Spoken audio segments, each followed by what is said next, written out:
पहला क्वेश्चन 140 है। ये आपको वीडियो को रोक देना है, सारे क्वेश्चन करने हैं। ये आपका होमवर्क है, आराम से आपको होमवर्क करना है, उसके बाद ही आपको वीडियो आगे चला के आगे देखना है, ठीक है।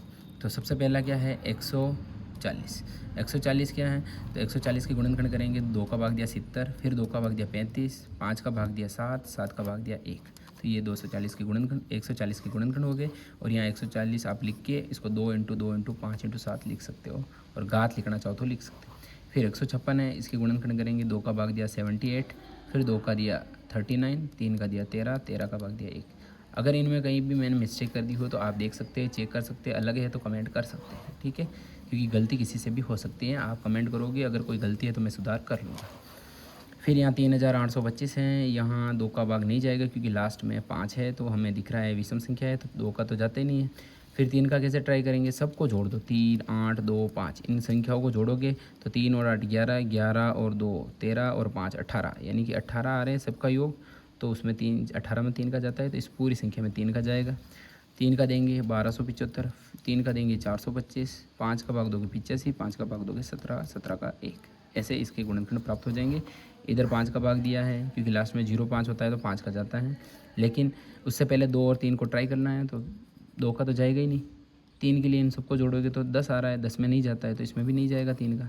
5 का दोगे सीधा 1001, फिर 5 का नहीं जा रहा है तो और बड़ी संख्या ट्राई करेंगे। 7 का तो 143, फिर 11 का 13, 13 का 1, यानी इससे पहले ट्राई करना है आपको। 7 का दिया 143, वापस 7 का दोगे तो नहीं जा रहा है पूरा पूरा, तो फिर आपको अगली अभाज्य संख्या देखना है। अभाज्य संख्या लिख लेना कौन कौन सी होती है जिसमें खुद के अलावा और किसी का भाग नहीं जाना चाहिए। जैसे 9 में 3 का जाता है तो 9 अभाज्य नहीं है, 7 के बाद सीधा 11 आता है, ठीक है, फिर 13 है, तो इस तरह से ये आया। फिर है आपके 7429, सीधा 17 का भाग जा रहा है, उससे पहले किसी भी अभाज्य संख्या का भाग नहीं जा रहा है, आप ट्राई करके देख लेना। 17 का देंगे 437, उसके बाद इसी 19 का जा रहा है, 19 का देंगे 23, 23 का देंगे एक बार, तो ये इसके अभाज्य गुणनखंड हो गए। इस तरह से ये आपका फर्स्ट क्वेश्चन कंप्लीट होता है, ये जो मैंने ऊपर की ओर दिया था। अब क्वेश्चन नंबर सेकंड को ट्राई करते हैं। ये भी अगर आपने नहीं किया है तो एक बार वीडियो को रोक के आराम से हल करके फिर अपने आंसर मिलाने हैं, ताकि आप साथ साथ अपना ये देख लो कि एचसीएफ एलसीएम आपने सीखे हैं या नहीं सीख पाए। सबसे पहले गुणनखंड करने हैं, घाते अंक के रूप में लिखना है। कॉमन फैक्टर है एचसीएफ में, उसकी छोटी घात लेनी है। एचसीएफ एलसीएम में जो सब फैक्टर आ रहे हैं उनकी बड़ी बड़ी घातें लेनी है, चाहे वो कॉमन हो या ना हो, ठीक है। आगे देखते हैं घुमा के, तो यहाँ पर क्या है 26 के 2 का भाग देंगे 13, 13 में 1, 13 का ही जाता है एक बार, ठीक है, तो इसे कर भी रखा है। 2 की घात 1, 13 की घात 1, इसी 91 करेंगे। 91 सीधा 7 का भाग देंगे क्योंकि उससे पहले नहीं जा रहा है, 2, 3, 5 का नहीं जाता है, 7 का भाग देंगे 13 बार, 13 का एक बार, तो ये कर भी रखा है। 7 की घात 1, 13 की घात 1। अब एचसीएफ के लिए गए कॉमन फैक्टर, तो 2 इसमें है पर इसमें नहीं है, 7 इसमें है इसमें नहीं है, 13 दोनों में है, तो 13 लेना है। और उसमें छोटी घात 13 की घात 1, 13 की घात 1, जो छोटी एक ही हुई तो 13 की घात 1 लेंगे, और यहाँ आंसर आ जाएगा 13 एचसीएफ के लिए। एलसीएम के लिए क्या करना है, जो सारे फैक्टर आ रहे हैं, जैसे 2 आ गया, 13 आ गया, 7 आ गया, ठीक है, 13 2 बार नहीं लिखना है, 2, 7, 13, 2, 7, 13 लिख दिया। उनकी बड़ी घातें, 2 की सबसे बड़ी घात एक ही है, 13 की भी बड़ी घात एक ही है और 7 की भी एक ही है, तो एक एक घात लगा देंगे। एक घात यानी एक बार ही आएगा, फिर गुणा करेंगे तो 182 आंसर आ जाएंगे एलसीएम। दूसरा तरीका भी देख लीजिए, एक तरीका होता है एचसीएफ गुणा एलसीएम होता है दोनों संख्याओं के गुणे के बराबर, यानी जो ये दो संख्या हो जिसका एलसीएम एचसीएफ निकाल रहे हैं उनका गुणा कर दो, वो गुणा आपका एचसीएफ जो आ रहा है और एलसीएम जो आ रहा है उनके गुणे के बराबर आना चाहिए, तो आपके आंसर सही है। तो इधर 13 और 13 एचसीएफ हैं, 182 हैं, उनका गुणा 26 और 91, 91 और 26 दो संख्याएँ थी, उनका गुणे के बराबर आना चाहिए, तो गुणा करके देख लेना, ये आपका वर्क है, इसका गुणा और इसका गुणा बराबर आना चाहिए, ठीक है। फिर अगला क्या है 510 और 92, 510 की गुणनखंड इधर कर रखे, देख लेना, कोई गड़बड़ हो तो मुझे बता देना। फिर इनको घातांक रूप में लिख रखा है, और ऐसे 92 के गुणनखंड करके मैंने घातांक रूप में लिख रखे, ठीक है। फिर देखो कॉमन फैक्टर क्या है, 2 की घात 1, 2 की घात 2, 2 कॉमन है, 3 इसमें है इसमें नहीं है, 5 इसमें है नहीं है, 17 नहीं है, 23 इसमें नहीं है, तो इस तरह से हम देखते हैं कि केवल 2 ही दोनों में आ रहा है, और उसमें छोटी घात कौन सी, 2 की घात 1, तो 2 की घात 1 यानी 2 एचसीएफ आ गया, ठीक है। फिर अपन एलसीएम लेंगे, तो एलसीएम में क्या होगा, एलसीएम में जो कॉमन आने की कोई ज़रूरत नहीं, जो सारे आ रहे हैं उन सबको लो, 2, 3, 5, 17, 23, ठीक, उन सबको लिख दिया। और यहाँ मैंने 17 को लिखना भूल गया था पहले, तो आगे पीछे लिख दिया, उससे कोई फ़र्क नहीं पड़ता है। आप छोटे से बड़े क्रम की ओर लिख सकते हैं, क्रम से कोई फ़र्क नहीं पड़ता है। इनकी बड़ी बड़ी घातें लेनी, तो 2 की घात 1 और 2 में सबसे बड़ी घात 2 है, तो 2 की घात 2, फिर 3 की घात 1, 5 की घात 1, 17 और 23 की घात 1, इनका गुणा करोगे 23,460 आएगा। तो ये एलसीएम है। फिर वापस देखते हैं, एचसीएफ और एलसीएम का गुणा दोनों संख्याओं के गुणे के बराबर होगा। तो 2 × 23,460 बराबर 510 × 92। हल करके देख लेना। इसका दूसरा तरीका ये है कि जैसे मान लो अगर ये गुणा और ये गुणा बराबर आ रहे हैं तो ठीक है, तो आप क्या कर सकते हैं, एलसीएम निकालना हो और आपने एचसीएफ निकाल लिया हो तो दोनों संख्याओं का गुणा कर दोगे और उसमें एचसीएफ का भाग दे दोगे।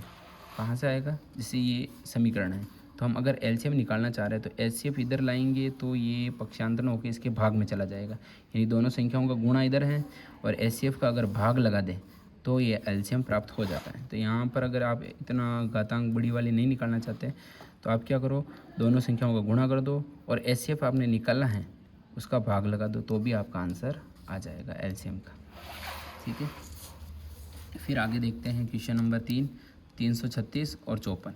336 के गुणनखंड इधर कर रखे हैं मैंने, ध्यान से देख लेना। इनको इस तरह से लिखा हुआ है, इनको घातांक रूप में लिखा है।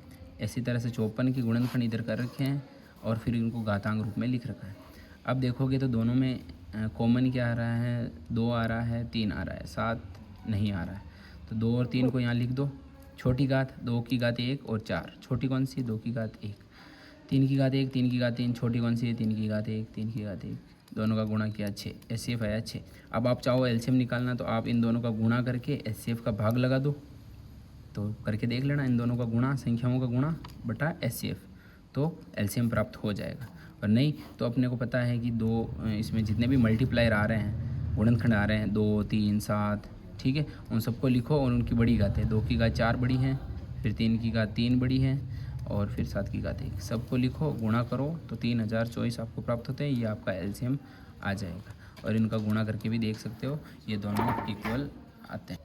तो आगे देखते हैं, आगे क्या है, एचसीएफ। एचसीएफ निकालना है, दे रखा है आपको क्वेश्चन नंबर 4 में 306 और 657, ऐसा कोमा करके दे रखा है। मतलब एचसीएफ किन किन संख्याओं का है, 2 संख्याएं 306 और 657, उसका एचसीएफ 9 दे रखा है पहले से।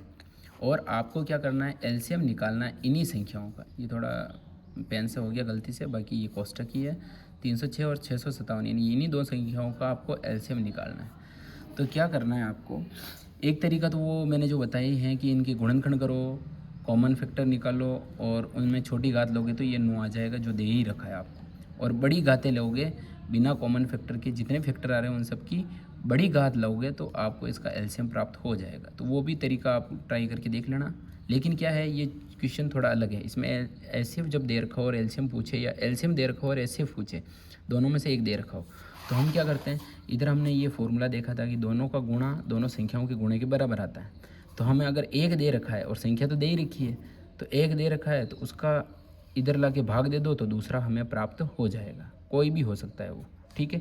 तो यहाँ पर क्या करेंगे कि इन दोनों संख्याओं का गुणा करोगे, ये फॉर्मूला है, और एचसीएफ 9, एलसीएम हमें निकालना है, दोनों संख्या है 306, 657, इनका गुणा करेंगे और इसको इधर लाके भाग लगा देंगे। तो गुणा तो आ गया ये, और भाग लगाएंगे 9 का, तो आगे आपको इसका आंसर प्राप्त हो जाएगा। इसका आंसर आप निकाल के देख लेना, इसी तरफ निकाल रखा है 22,338। तो ये देख लेना आप इस सवाल की, क्योंकि ये सवाल लगभग हर बार रिपीट होता है। पिछले कई सालों से ये सवाल रिपीट हो रहा है, तो ये इम्पोर्टेंट सवाल की कैटेगरी में भी आता है। वो संख्या भी चेंज नहीं कर रहा है, जबकि उसको करना चाहिए। संख्या चेंज करे और यहाँ कुछ अलग करे, तो आप पैटर्न देख लिया कि दोनों का गुणा करना है और इसका जो भी दे रखा होगा उसका भाग लगाना है। तो पैटर्न को अच्छे से ध्यान रखें ताकि कोई संख्या चेंज भी कर दे तो भी कोई दिक्कत नहीं आए। बाकी वो संख्या भी चेंज नहीं करा है और एक इम्पोर्टेंट सवाल की कैटेगरी में भी ये सवाल आता है, तो इसको ज़रूर ध्यान से देखें। फिर क्या है, फिर आपका क्वेश्चन नंबर 5। 5वें क्वेश्चन में क्या है कि संख्या 6n, 6 की घात n अंक शून्य पर समाप्त होगी या नहीं। वो सेम आपके उदाहरण की तरह ही है सवाल। तो इस उसमें 4 की घात n था, यहाँ 6 की घात n है। तो यहाँ देखते हैं 6 की घात n, आप इसको हल करोगे तो 6 की घात n में क्या होगा कि ये सवाल थोड़ा बड़ा दे रखा है ना, उसको ध्यान से पढ़ लेना कि ना ये चाहता है कि ये 0 पे समाप्त होगा या नहीं होगा। तो 6 के गुणनखंड करोगे 2 × 3 और फिर घात n है, यानी 2 की घात n आएगी और 3 की घात n। अब n चाहे कुछ भी रख दो, कोई भी प्राकृत संख्या रख दो, उसमें 2 के गुणनखंड आएंगे और 3 के गुणनखंड आएंगे, यानी केवल 2 और 3 आ रहा है। यहाँ पर ये गुणनखंड 2 और 3 है, जबकि 0 के लिए हमें क्या चाहिए था, 2 और 5 होना आवश्यक है। यहाँ पर 5 आ ही नहीं रहा है, नहीं आ रहा है 5, तो ये था ये शून्य पर समाप्त नहीं होगा। तो इसका आंसर भी नहीं है। और क्यों नहीं है, क्योंकि यहाँ 2 और 5 गुणनखंड में नहीं है। अगर ऐसी कोई संख्या है जिसकी गुणनखंड में 2 और 5 आ रहा है तो वो शून्य पर समाप्त जरूर होगी।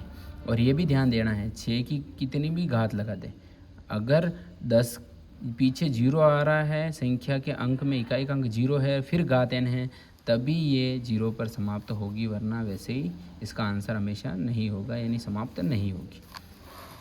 फिर अगला क्वेश्चन देखते हैं। अगला क्वेश्चन में क्या है कि क्वेश्चन नंबर 6 है, ये थोड़ा बड़ा दे रखा है, मैंने इसको शॉर्ट फॉर्म में लिखा हुआ है 7 × 11 × 13 + 13, और इधर 7 6 5 4 3 2 1 इनका गुणा प्लस 5 और अलग से दे रखा है। भाज्य संख्या है या नहीं, इसकी व्याख्या करनी है। तो यहाँ पर मैंने लिखा है 7 × 11 × 13 × 13 + 13।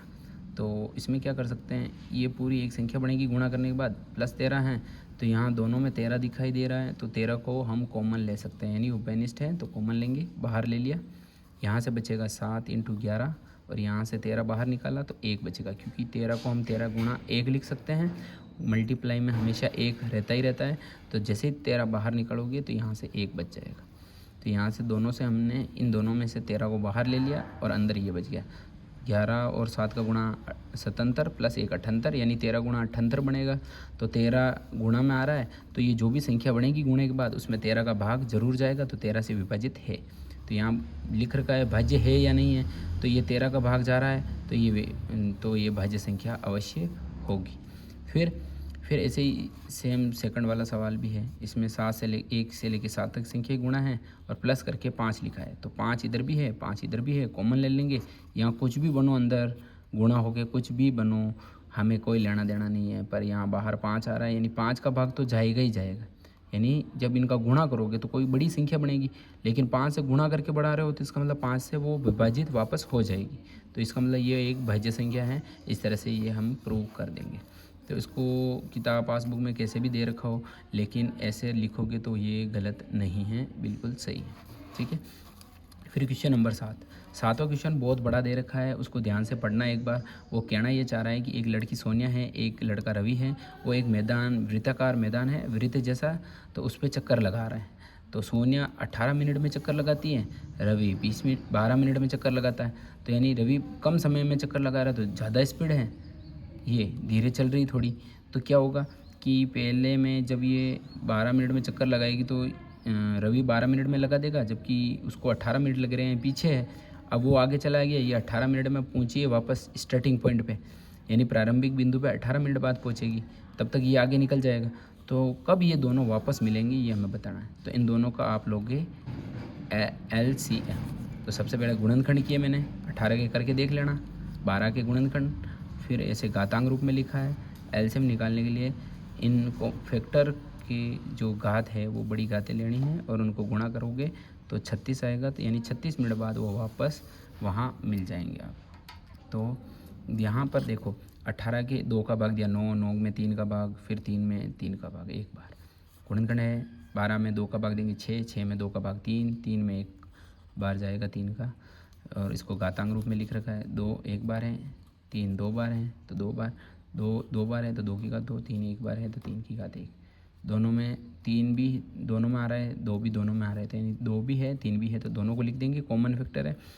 फिर छोटी घात 1 है 2 की घात, और यहाँ पर सॉरी एचसीएफ के लिए छोटी देखते हैं, एलसीएम निकालना है ना, एलसीएम के लिए बड़ी वाली घात ले लें, 2 की घात 2, 3 की घात भी बड़ी वाली 2 है, तो 2 की घात 2 यानी 2 × 2 4, 3 की घात 2 यानी कि 3 × 3, यानी नीचे वाला गुणा होता है, जितनी घात होती है उतनी बार। तो 2 बार 3 को गुणा करेंगे 9 चौक 36, यानी दोनों का मल्टीप्लाई 36 आ जाएगा, यानी 36 मिनट बाद वापस वो एक ही जगह मिलेंगे, सेम प्रारंभिक बिंदु। कैसे देखो, ये 36 मिनट में रवि क्या होगा, 12 मिनट में एक चक्कर लगाया, फिर 24 मिनट में दूसरा चक्कर, फिर 36 मिनट में तीसरा चक्कर, यानी वापस वहीं आ गया।